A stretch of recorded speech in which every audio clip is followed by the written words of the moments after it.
है। जी, हमारे साथ एक और मेहमान जुड़े हुए हैं, ललित मिश्र जी, इंडोलॉजिस्ट। ललित जी, आपका भी बहुत बहुत स्वागत है।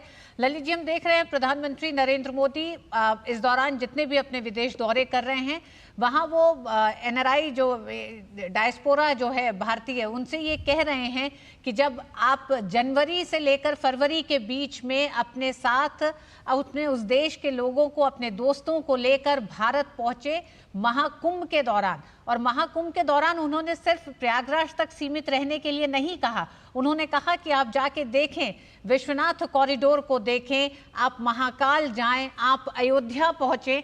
तो जब प्रधानमंत्री इस तरह का आह्वान दुनिया से कर रहे हैं कि भारत में एक बड़े बदलाव को आप देखें, ये सांस्कृतिक विरासतों को सहेजने का एक जो बड़ा बदलाव भारत में पिछले 10 साल में मुख्य रूप से शुरुआत की गई है, जिसकी शुरुआत प्रधानमंत्री नरेंद्र मोदी ने बड़े स्तर पर की है और बड़ा बदलाव दिखता है।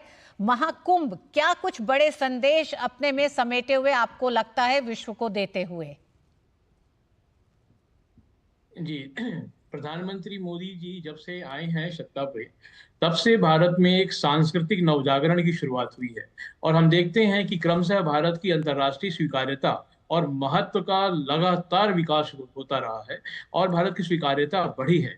हम देखते हैं कि प्रधानमंत्री जी न केवल भारत के प्रधानमंत्री के रूप में, बल्कि भारत के कल्चरल एम्बेसडर, हमारी पुरातन संस्कृति के एक राजदूत के रूप में भी, वैश्विक राजदूत के रूप में भी तमाम सारे देशों में जहां जा रहे हैं, यूरोप में जा रहे हैं, अमेरिका जा रहे हैं, हर जगह जो है अपनी संस्कृति की बातों को रखते हैं। पिछले वर्ष जब वो पेरिस गए थे, तो पेरिस में उन्होंने वो बात कही जो किसी इंडोलॉजिस्ट को या हिस्टोरियंस को कहनी चाहिए। तो यूरोप में के कुल मुख्य 4 देश रहे हैं और इन सभी चारों देशों ने भारत की महिमा की गाथा गाई है।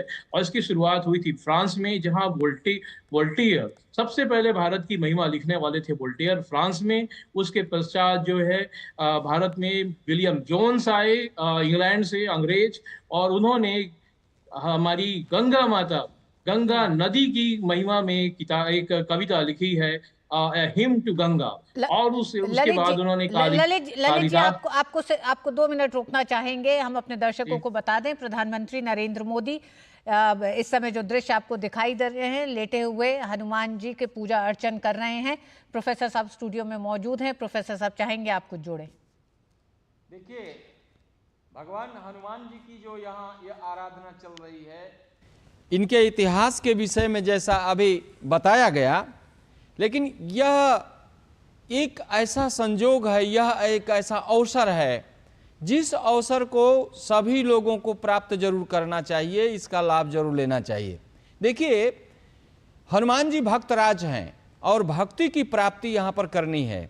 भक्ति की प्राप्ति के लिए यहाँ लोग इकट्ठा होंगे कुंभ में, और कोई भी किसी भी देश का निवासी यहाँ क्यों आए, इसके लिए प्रधानमंत्री जी मोदी साहब ने इस प्रकार का एक समय उपस्थित किया है, एक अवसर उपस्थित किया है कि यहाँ पुण्य का स्थान है, और यह जो पुण्य का स्थान है, इस स्थान पर आने पर एक वैचारिक क्रांति हो सकती है, एक बौद्धिक विकास हो सकता है। आप उसको देखिए कि क्या माता गंगा, यमुना और अक्षयवट के बीच में इन देवताओं का जो निवास स्थान है, या जो ये सरस्वती कूप है, जो सरस्वती का मतलब सीधे ज्ञान, और हनुमान जी यहाँ पर क्या है कि ज्ञानीनाम अग्रगण्यम, वहां पर लिखते हैं कि हनुमान जी ज्ञानियों में अग्रगण्य है, अर्थात सर्वश्रेष्ठ।